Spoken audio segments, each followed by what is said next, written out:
Hello there, I'm Bryan, And I'm Bryan. and this is another Bryan versus Bryan, episode 38. Mortal Kombat 2021. Yeah. First learned about this 7 years ago on a mission in Brazil to capture a wanted fugitive. When we got there, it tore through our unit in seconds.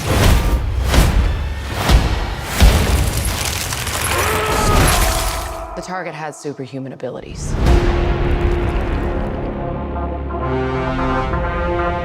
had the same marking you do, Cole. It's a birthmark. What do you mean? He was born with it. It's not a birthmark, Cole. It means you've been chosen. Throughout history, different cultures all over the world reference a great tournament of champions. That dragon marking? I think it's an invitation to fight for something known.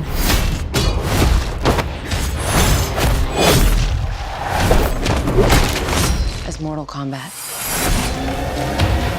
Yeah, so Mortal Kombat 2021 release just came out. HBO Max and movie theaters. I didn't know this, but I heard you could watch this 3D in the movie theater. I thought, well, that might be kind of cool. Whoa. It didn't seem like this is a 3D movie, you know, like usually they'll like throw the scorpion thing at the screen. Do some gimmick shot. Yeah. But that's a perfect 3D scene right there. Get over here, throwing that. But yeah, apparently you can watch it in 3D, which I didn't know. Interesting.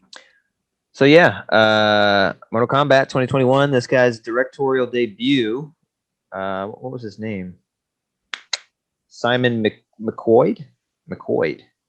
In his feature directorial debut. I don't know what he did before that or what his background is, but they've been trying to get this made for a long time, my friend. So after the disaster that was Mortal Kombat Annihilation in 1997, I think that came out. They had a third one kind of stuck in purgatory for decades, nearly 2 decades. And then in 2010, Warner Brothers and New Line acquired the franchise rights from Midway Games and started developing this new film. And so this started in 2015. Wow. And production took place in like 18 and 19. So I don't know what took so long with this movie, but it took a while. But finally released. And was it worth the wait? Well, you be the judge. All right. So the plot is there's this new character that nobody knows, Cole, and it kind of follows him throughout the movie. He's got the little Mortal Kombat symbol now in this version. If you're chosen for the tournament, you got this little like birthmark thing. Looking dragon burn. That's the dragon logo. Yeah. And so he has one, and he doesn't know why. And then Shang Tsung is trying to hunt down all the tournament people with the dragon symbols and kill them before the tournament.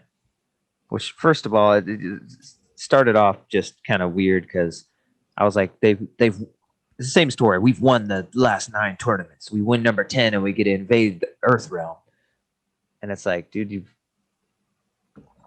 you've whooped their ass 9 times in a row, and now you're worried about the 10th one? It's like now you want to break the rules and be like, oh, kill them.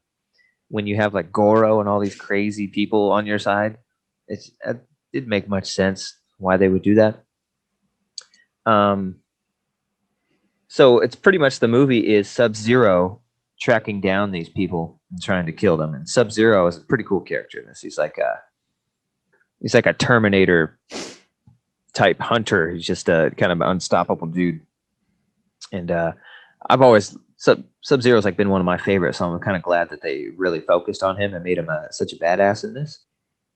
But there's some, I don't know how I feel about this movie. Like, I love some of the things they did, some of the unique new things, but then I hate some of the other things. So it's like it's hard to like the movie as a whole. Scorpion and Sub-Zero were like the highlights, like done really well and, you know, super faithful to the games. but there's not much Scorpion at all, and Sub-Zero's in it a lot, so that's good. But when he doesn't have somebody as cool to fight like Scorpion, it's just kind of you're wasting him, you know? Yeah. Yeah, I mean, it's I would say that it's out of all the video game movie adaptations, this one's one of the better ones, but it's not necessarily a compliment.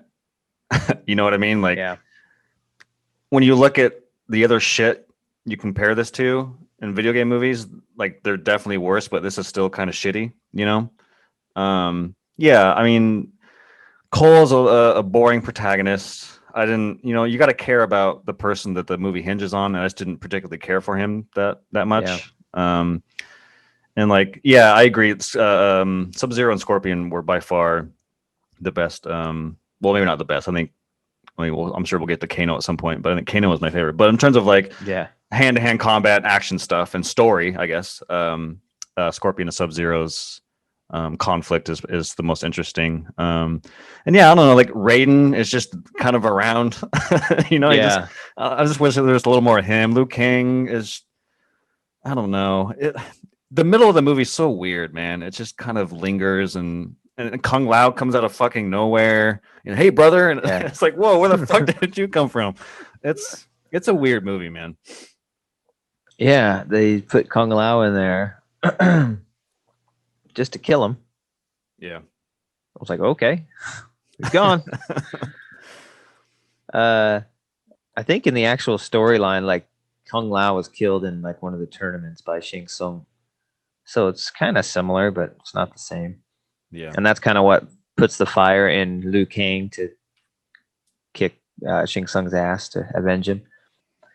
So we don't have that, and then Liu Kang kind of seemed like a little bitch in this movie. He's just like a whiny little kid, Asian kid. And he looked really young. He looked like he was 17. Yeah, he looked hella young. Yeah. Just in comparison to the Liu Kang from the original movie, I was like, Liu Kang in the first one is just, and it's hard not to compare this to that. You're constantly comparing it. So maybe we can do some of that. Story and plot, I preferred the original. Yeah, 100%. I think that's pretty obvious. I mean, because it had a tournament, it felt more Mortal Kombat. Now, granted, it looks like they're setting this up for the sequel to be the tournament, and they do some sequel building at the end, and I was like, that maybe sequel seems far better or way more interesting than this movie. You know what I mean? It's like, why do you set up a whole movie to do the tournament? Let's just do the tournament. Like, that's the movie people want to see. So I hope it does well enough that they can do that, because I would like to see their version of that. I hope, and I think this has done well enough. It's I see it's already outdone what they expected it to do, what the projected numbers were. So that's always good to do better than people thought you were going to do. Yeah, and I also think now that, sorry, one thought about the end, because you brought up the them kind of building to a sequel, and I think it's really smart with how they end it and what character they're going to introduce, because Kano to me was like the blast that this movie needed, like a fun character who's just, every time he's on screen you're having a good time, you're laughing, like he's that character. And so, spoilers, he dies, or I mean, he dies, so they may bring him back, but so you need kind of somebody to fill that role a little bit, and I feel like the character they're setting up for the next movie kind of I'm assuming will fill that fun role. So I'm cautiously optimistic. Again, every video game movie that comes out, my expectations are low, even if it's Uncharted, even if it's Ghost of Tsushima, like, and until these things can prove me wrong, like, my expectations are pretty damn low. But so we'll see when the sequel comes out. I think Uncharted is probably going to be one of the worst of all time. Mark my words. Yeah. It's going to be bad. It's really bad. Like, it's going to make this movie seem like Citizen Kane. Yes. Like, you know what I mean? I agree. Like, the only one I'm looking forward to is The Last of Us. And the only reason why is because of the show. So you have longer time, and it's also HBO, which is, you know, the cream of the crop of dramas. So that one I'm looking forward to. But these movies, I don't expect much. So this movie, a lot of people, the hardcore fans, like it. It's got an 88% approval rating on Google reviews. Oof, man, I don't understand that. I I approve of it. It's not a great movie, but I guess I would give it an approval. You know what I mean? Like I think this is probably like a 6.5 to me. So I would recommend it to someone. Hey, there's a new Mortal Kombat movie. Have you seen it? No. Okay, you should check it out. So I'd recommend it. It's worth a watch. So maybe that's where these come from. Like they approve. Like, yeah, Right. I liked it. I had a fun little time with it. Sure. Because that's the highest that it's got is the Google reviews are 88%, and then Rotten Tomatoes, I think it's at like less than 50. So pretty much everything else is kind of getting dinged. Just the user reviews are the high, and that's what really matters. That's what I tend to look at more than the critics. They're always going to fucking hate everything. But the people that watch the movie and are there as a fan, sitting down in a theater, like, what did you think? Mhm. Did you enjoy your experience sitting there and watching this? And so I always take those with a little bit more weight. But I brought that up because I guess the hardcore fans are really happy with a lot of the stuff they did, like the lore stuff. Scorpion actually going to hell and like coming back. That was really cool stuff. He was very very much full of Easter eggs from the games, like moves that they actually do, fatalities they actually do, animalities. We didn't get a friendship. I was waiting for that friendship, Mhm. with the old Johnny Cage, throw the photo down. That'd be cool. Friendship. Yeah. So that stuff was kind of cool. I like how they set up some of the fights where like actual like a Mortal Kombat fight, like boom, the two people are there and it's that bridge level with the spikes. But then it just kind of focuses on them. It kind of seemed like an actual fight from the game. But a lot of the characters they used out of their rogues gallery, I thought were just kind of weak. I was like, why'd you pick out these guys when there's so many to pick from? But some of the world building, how the tournament's been going on and on, like they show that picture of Nightwolf, and it's like an ancient like newspaper. And like, so he was in an old tournament. It's like, okay, so yeah, it makes sense that the Indian guy was maybe in a tournament when the Native Americans were still prevalent and like lots of them here. So that was kind of cool. Little world building, things like that. Yeah, they have the murals too at the temple when they're walking through, and they have like all the champion photos or like paintings or whatever they were. That was kind of cool. Yeah, I did like that. So he goes through some of the characters, like Sub-Zero. I think we can agree was better in this than the original. Yeah. Scorpion was probably better than the original, although the first Scorpion was pretty awesome too. Mm-hmm. Liu Kang, way better in the old one. Yes. Than this. Raiden, way better in the old one than this. Yep. Like Christopher Lambert, dude. man. Dude, I fucking love him as Raiden, dude. You must go to the tournament. My God, he was like made for that role, and then he's not even Asian, but he's perfect for it. Yeah. Shang Tsung, I really liked the old guy much better than this new guy. This new guy seemed really weird. It's like this perfect long hair, and he's just I don't know what he's more like a wizard in this. You know what I mean? Oh. I felt weird. Yeah, Shang Tsung was definitely weird in this movie, which is odd because I tend to like that actor. He shows up in I've seen him in a lot of stuff. Excuse me. And I tend to like him, but him in this role, I don't know. It's just he didn't seem very, scary. Menacing or he's the villain of the movie, and he's just some long-haired dude. I don't know. Yeah, he reminded me of like something from like the live-action Mulan or something. He looked like a regal prince in his clothes and his long hair. You know what I mean? And then Kano, I think, is better in this movie than the original. 100%. Even though, I mean, that's where Kano comes from, though, was that original movie. Like, he was never like Australian, and they put that in the first movie, and the video games adopted that, and now this movie has adopted that. Like, so his characterization, how it is today, comes from the original Mortal Kombat movie. So that's cool. Yeah, it's pretty cool. That's a pretty big legacy that their Kano was so good that became the default Kano. Mm-hmm. But yeah, he's freaking hilarious. Every scene he's in, I'm laughing. I was like, damn, this movie's funny. Yeah.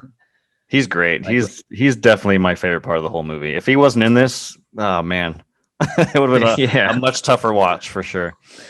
Yeah, and they're the kind of the middle part of the movie where it gets weird is they all have to find their powers, their kata or whatever it is. Yeah, man. This is kind of dumb. It's like they all have to have a power. Like Liu Kang's power is the fireball stuff, and I don't know, Kung Lao's power. Kano makes fun of, what's your power? Throwing a fucking hat. Yeah. Or when he gets his power and he's like, lasers are better than fireballs, you fucking pussy. He like slaps him. Because his laser comes out his eye. Yeah. And then he thought the fireball thing on Liu Kang was really cool. And when he finally gets his, he looks over at him. Aha, lasers! That's way cooler than fireballs, you fucking pussy. Yeah, he's so great. funny. And for the whole time, I was like, why the fuck is he on the good team? Yeah. It's like, why the fuck is Kano one of the good guys? He's one of the good guys for a lot of the movie. And then He turned, Cabal comes and turns. I was like, oh, okay. Yeah. I should have saw this. I should have saw this coming. Like, why the fuck? I was like, why would they have Kano in this movie and be a good guy? It's like, it makes no sense to me. So, some other characters. Fucking Sonya. God, she was bad, man. I don't know how you felt about Sonya. Yeah, Sonya wasn't that great. Pretty rough. I mean, she was serviceable. I mean, Sonya wasn't that great in the first one either. Yeah. But yeah, her whole storyline and stuff, it wasn't that great. I didn't think Jax was that great either. Mm-hmm. That guy. He's got some funny moments. How they give him his little mechanical arms and they're like stick arms. And Kano is making fun of him. Look at those fucking arms. They come in men's size. Like little sticks. Yeah. And I like how so some of the stupid choices, like his kata, his power was that his arms buffed up. Yeah. Like his metal arms got buff and that's my power. I was like, oh, like what? Your power is that your body made your metal arms better metal arms? That's fucking stupid. Yeah, that was pretty dumb. So was Cole's. I like Cole's power. Like, dude, you create a new character from scratch, and you have all the imagination in the world to give this new character anything that you want, right? And what do they end up with? They give him a weird gold suit, kind of like top, and then they give him like blade nightsticks, and it's like, that's it? That's all you can come up with? Like, come on, man. It's kind of lame. Yeah, it was kind of lame. It was like when that shirt came on, I was like, oh, that's fucking dumb. Because you could tell it's like a rubber fucking shirt. Yeah. But it's supposed to be metal. You know, it's like a rubber fucking shirt. Because you could, when he moves, you could see it like folding and bending and doing weird stuff. And it's supposed to be metal. And then like it's kinetic absorbing, I think, because like when he's getting hit by like Goro, it lights up red where it's getting hit and kind of dissipates. So I think it like absorbs kinetic energy and then he can displace it back when he's fighting. I'm pretty sure is what it. I mean, they didn't explain it, but that's what I got from it. And yeah, it was just fucking dumb. I was like, your power's a shirt, dude. And his whole backstory of them revealing that he's the last descendant of Scorpion. I was like, well, that's fucking dumb, dude. It's like that was completely unnecessary. It's like, I mean, he was fine. I mean, he's not a good character, period, but it was fine if it was just him. Right. But you got to add the Scorpion part, which didn't really make him any cooler, so it's kind of a waste. Yeah, I thought, to be honest, like when they talk about his lineage, I didn't mind it too much. And the reason, well, I'll get to why I agree with you actually, but I started not carrying that, or I didn't bother me as much. And then the reason why is because I thought, oh, in the climax, because like you said, in the middle of the movie, they're trying to find their powers. I thought, okay, well, when he does, he's going to have something Scorpion related, and it's going to be this fucking badass Scorpion thing. Like he kind of becomes not necessarily the new Scorpion, because obviously his great whoever is dead. So I thought they're going to do something Scorpion with his character, and they don't. They completely just sideline the fact that he's Scorpion's lineage and don't do anything with that. So I was like, well, what the fuck is the point of him being the lineage of Scorpion if you're not going to play with that idea of maybe him gaining some of Scorpion's powers? I don't know. Well, I mean, somehow I think that him having Scorpion's little hook thing, his little get over here thing given to him by Raiden, I think that's how Scorpion came back, right? It was like he did something with it and it made him come back. I was thinking what they were going to do with his power was going to be he becomes Scorpion. Yeah. Like he's possessed. And I was like, dude, please don't do that. No, I didn't want him to do that. It's like, dude, I don't want him to be Scorpion. It's like, fuck that. It's like, Oh yeah, now I and then think about he it, can, that would kind of suck. yeah, he can turn it on and off. Like, now I'm Scorpion. Yeah, that would kind of suck. Now I'm Cole. I was like, don't do that. I Yeah. thought I saw it coming. And I was like, thank goodness they didn't do it that way. But yeah, Scorpion is like a good guy in this too, and he's notoriously not a good guy. So I didn't necessarily like that they did that to him, but I liked his story arc. Other than that, maybe in the next one he becomes a bad guy or something, that he could do a cool twist with it. Yeah. But yeah, what else we got to talk about with this fucking movie? Let me look at the little cast here. Oh, I mean, shit, we haven't talked about the fighting yet. I want to talk about some of the fatalities. I think my favorite fatality that they portray in the movie is Kung Lao's, when he has this fucking hat in the sand and it's spinning. Oh yeah. And rams the chick and splits her in half. I was like, yeah. It does like the saw table and he just pushes. Forgot about that fatality. It's a good one. Yeah, and Jesse's like, "Oh my god!" I was like, "Yeah, that's a real."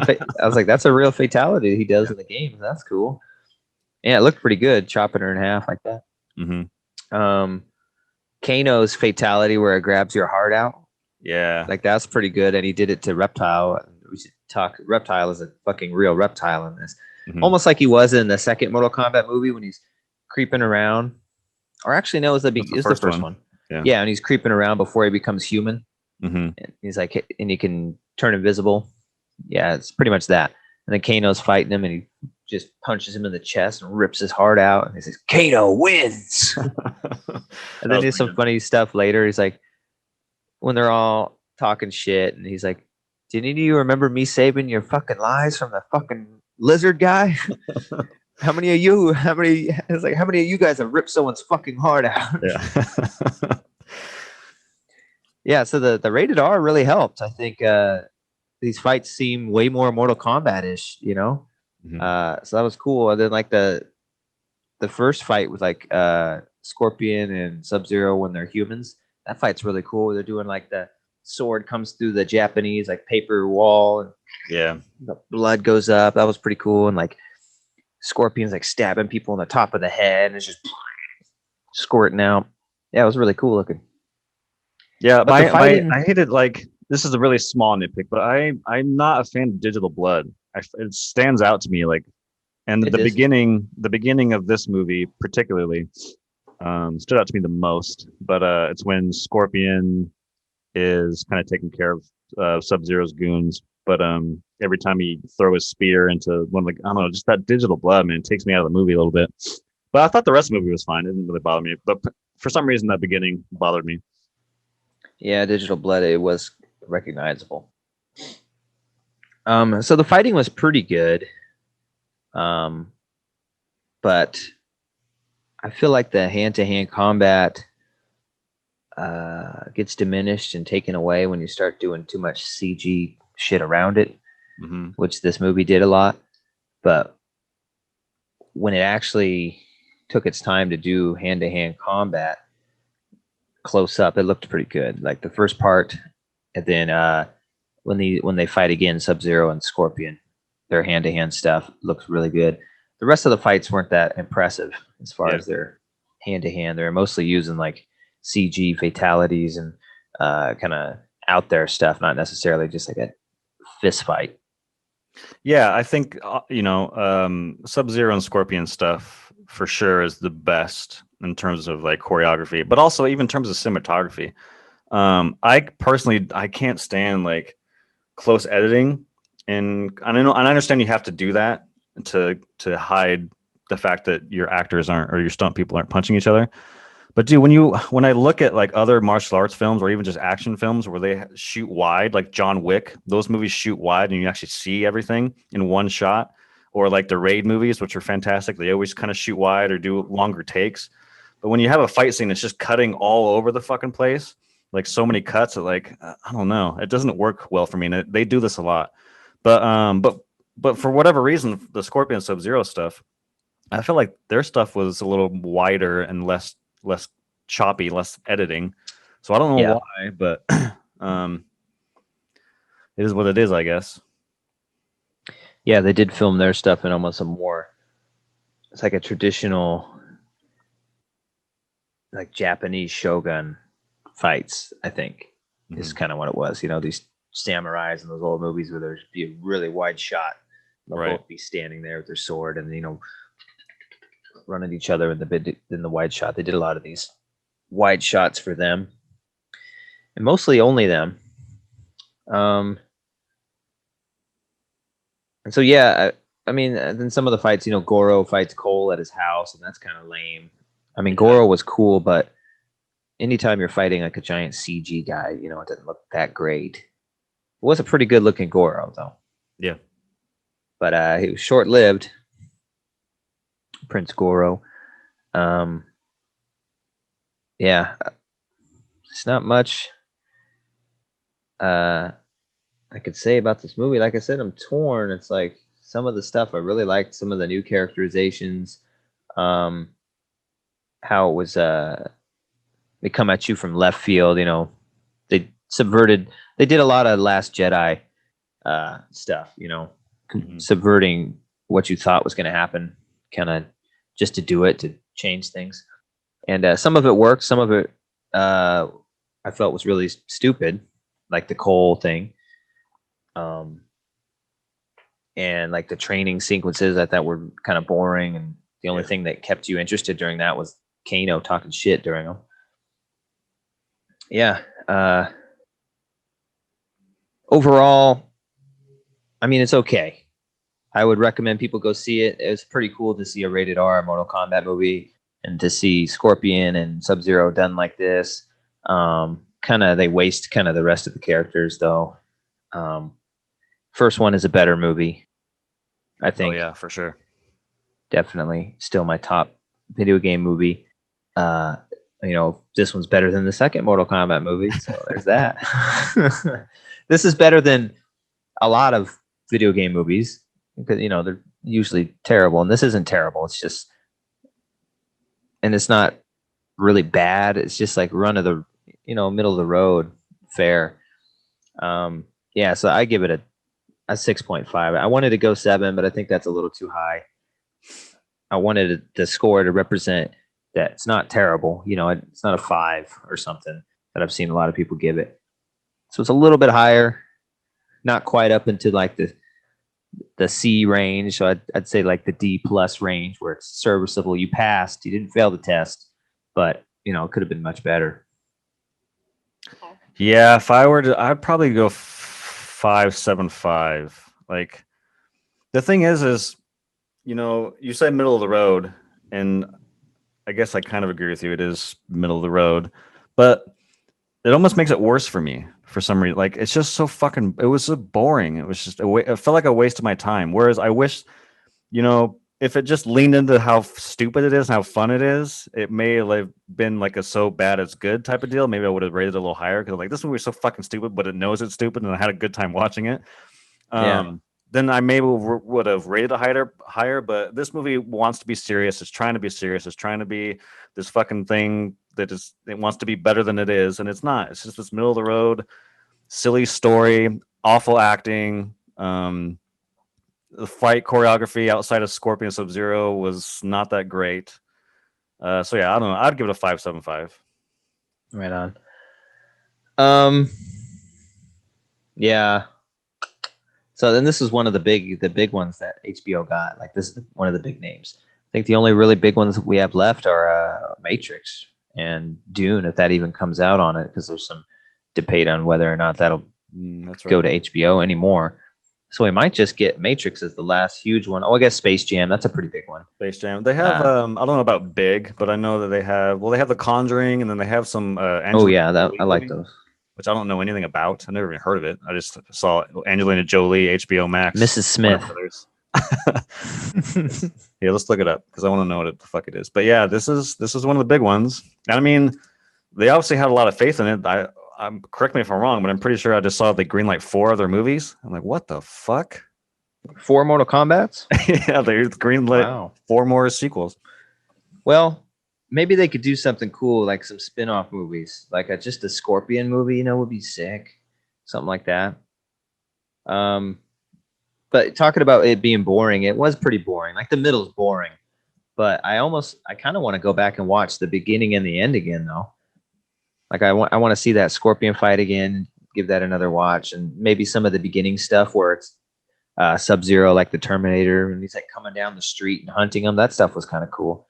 Yeah. So if I went back and watched it, I probably wouldn't watch it from bookend to bookend. I just do like, jump around the scenes. Yeah. I'd probably, if I were to watch this again, which I don't think I will, but for whatever reason, I have an inkling to revisit this. I'd probably start it when Kano turns, because I actually like when they break the force field and then the bad fighters come in and they have kind of they all have their individual little fights, and then they kind of slows down a little bit, and then they do basically fight each other again, which was weird. But I think everything from there on and towards the end is all right, I guess. But if I were to go back and watch that would be where I would start. The Angelina Jolie movie is next. It's May 14th, and it's called Those Who Wish Me Dead. So I don't know. How dare they? Sounds like a maybe a murder mystery type of deal. 13 Reasons Why. Yeah, I definitely think the original 1994 version is. I think it's 5. Yeah, for sure. I mean, this is fun. I mean, I'm not mad at they're doing 4 more. Like Mortal Kombat movies, they're just fun little. There are far worse video game franchises to do movies about. And so I think they realize that Mortal Kombat is actually one of the cheesy, fun ones where they can make some money, even when they're not very good. Like, I think Annihilation probably made pretty good money, too, and that was a terrible movie. It's a silly enough characters and stories that you can typically get away with making your money back when not making a very good film, I think is what they realized. Like Monster Hunter. Like, they make a Monster Hunter movie. If it's not a smasher, you're just losing tons of money, which I think it did. Yeah. That movie looked fucking terrible. Yeah. Resident Evil movies are fucking terrible. Somehow they made money. Somebody likes this shit somewhere. I don't know what's going on. I don't understand the outpour of love for these movies, this one included. I mean, I understand, yes, there are like hardcore fans that they just want to see the fighting and they enjoy it, but man, story comes first, man, always. And if your story is shit, dude, and your characters are shit, like I'm not really gonna have a good time with it. And it's just so funny because you mentioned that like these studios are making money off of this franchise, and I'm just like, this clearly isn't working. Like make a fucking Splinter Cell movie. You probably have an easier time. Like Mortal Kombat, that's the one you're gonna land on. This tournament where these, and then the Outer World and the Earth Realm, and like that's the one you're gonna choose. Like, choose something a little easier. Like, pick the low hanging fruit. Mortal Kombat may not be the best movie adaptation you want to choose from. I don't know. It's bizarre. I'm hyped to see some of the other ones. Like, I'm hyped to see the Mario movie. I think that'll be pretty cool. What? Yeah, the Mario movie. Yeah, it's done by the Minions people. What? Yeah, it's animated. Oh, okay. Well, yeah. Yeah, and it's done by Illumination. Illumination is doing it. I also haven't seen Sonic. I know a lot of people kind of claim that that's the best kind of video game movie, but I haven't seen it, so I have nothing to say about it. But that is. I don't know if it's the best, but it's pretty good. Yeah. I'm looking forward to the sequel. It did pretty well. It was a fun movie. A lot better than I thought it would be. A lot better than it would have been if they wouldn't have changed the fucking CG Sonic to something that looks like Sonic. Yeah. My God, that was crazy. But yeah, this one, we'll see. We don't got many more of the big name HBO movies coming down the line. Like I said, Matrix, I think, is really the only one I'm super looking forward to. I was looking forward to this one, and it kind of let me down. So, I mean, I'm looking forward to the Matrix, but I know it's not going to be good. That's like, I just know it. And it pains me to say that, but I like the Matrix series, but the only good one was the first one. The rest of them are just kind of weird, going way too much into the actual timeline. Like, yeah, get your focus back, bitch. Fuck, man. But I guess I'm out of focus for the rest of this. It's blurry. It's blurry. But yeah, I thought the Matrix started to spend too much time out of the Matrix. You know what I mean? Like when they're in the Matrix, that's when that movie's good. Not so we'll see Zion or whatever it's called. Yeah, we'll see how this new one is. If they're in the Matrix or what's going on. Yeah, The story was pretty much over. I don't understand what they could do. You know, I'm sure they have something up their fucking sleeve. They're pretty imaginative. Yeah, when I was watching this movie, I was kind of like getting bummed out because I was like, man, are Bryan and I ever gonna watch another good movie again? Because I feel like these last run. I mean, do you agree? These last run of movies have just been like King versus Kong was blah, fucking Mortal Kombat, blah, Tom and Jerry. Like I think the last really great movie, new movie that we reviewed was fucking Judas, and that was when like February. Yeah, Like, man, both of those guys are up for Best Actor, aren't they? I think so. Yeah, which is weird. Like, Daniel Kaluuya for sure. Yeah, one of them's not getting supporting actor. That they're both in the main actor category. Which we call that, by the way, in our review. We both said that Daniel Kaluuya was either, or both of them should be nominated.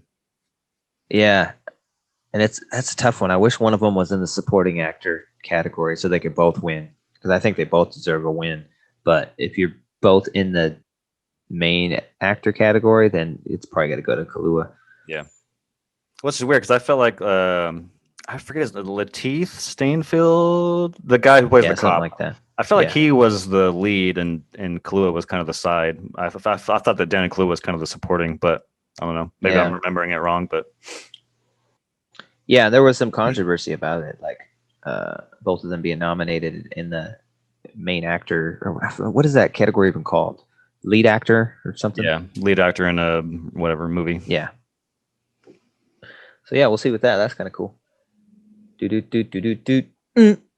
All right, Mortal Kombat 5.75 and a 6.5. So not too shabby. Those scores definitely say that it's not a piece of garbage. It's not no Tom and Jerry over here. Yeah, go check it out if you got HBO Max. I mean, shit, it's a free, high quality as in a lot of money spent to make this movie. It's not like I'm gonna go subscribe to HBO Max for this movie. It's not that kind of movie. Mm-hmm. And this might be fun in a theater. Like the spectacle of this is like, damn, maybe this one I should have watched in the theater. Like that would probably be cooler on a big screen. It wouldn't make the movie any better, but it would look better, just the gravitas of it. So yeah, go check it out. Sorry that these movies keep run of the mill in us, but yeah, hey, they're giving it to us. So that's all. It's not our fault. You just gotta call it like we see it. Yeah. And once they put out something that's amazing, we'll be happy to sing its praises from the rooftops. Yeah. Thank God we do retrospectives because like most of the retrospectives we do are movies we enjoy and like to revisit. Yeah. If it wasn't for those, I'd be like, fuck. You don't pick a movie you hate to do a retrospective. You know what I mean? Actually, I want to. I kind of want to do some stupid movies. Like I'd like to do like, or like Ninja Turtles 3. Yeah. Just something bad we could go in on. Yeah. Yeah. All right, buddy. Well, that's I think what we got, right? Yeah. That's all I have to say. All right, guys. Well, there it is. Go check it out. See what you think. See if you land with the hardcore fans and you enjoy it, or if you're kind of following the Metacritic arc and thought it was kind of bad, or maybe you're with us and you don't think it was bad, you don't think it was good. It's kind of caught in the middle. Check it out. Find out. Thanks for subscribing. Thanks for watching the videos. We really enjoy it. We really appreciate it. And we'd be nothing without our subscribers and our views. So thanks, y'all. And we'll keep making content, and hopefully they'll give us some stuff to review that's really great. Fingers crossed. We'll keep going. Keep if not, we're happy. If not, we're happy to talk shit about it too. Yeah. All right, brother. Thanks for hanging out, and thanks y'all for watching. Appreciate it. Peace.